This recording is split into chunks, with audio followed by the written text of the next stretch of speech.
think a lot of people think of a network as just getting a job. Yeah. And then it's not, you don't need it anymore.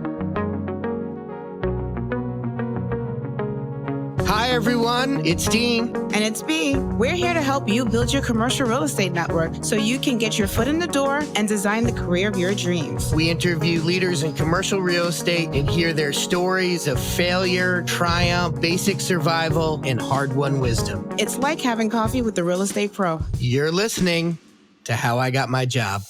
There's so many aspects to the business world that we weren't exposed to. Even if it's just showing up, how do you show up? You show up early, you show up well-dressed, you show up well-prepared, you listen, stop talking, all those things. But certainly networking is something that you don't learn about until you have to. You know what I mean? Your primary focus when you start a job needs to be getting that job done right. You got to get good at it really quick and work hard.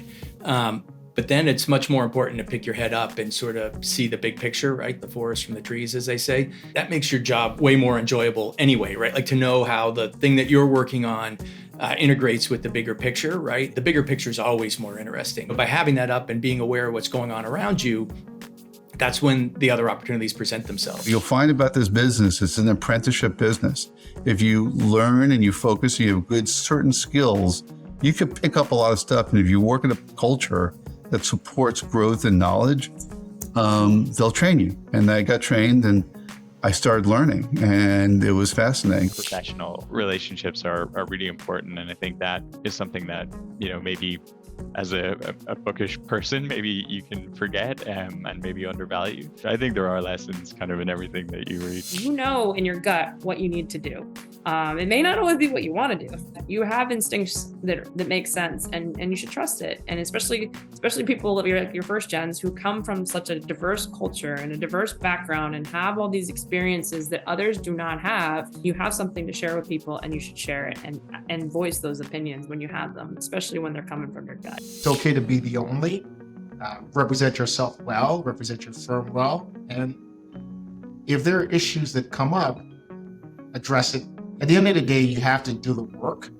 And yes, you may be the only, but know that if you're the only, it's because you're valued. So people want you there.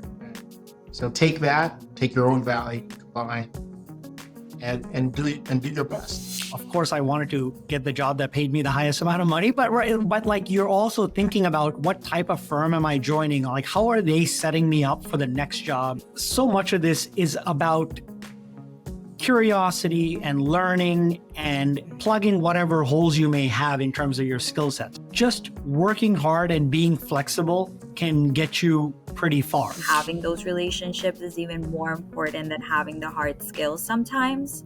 It's because you need people that know you well and that are able to give you the feedback that you need in order to grow.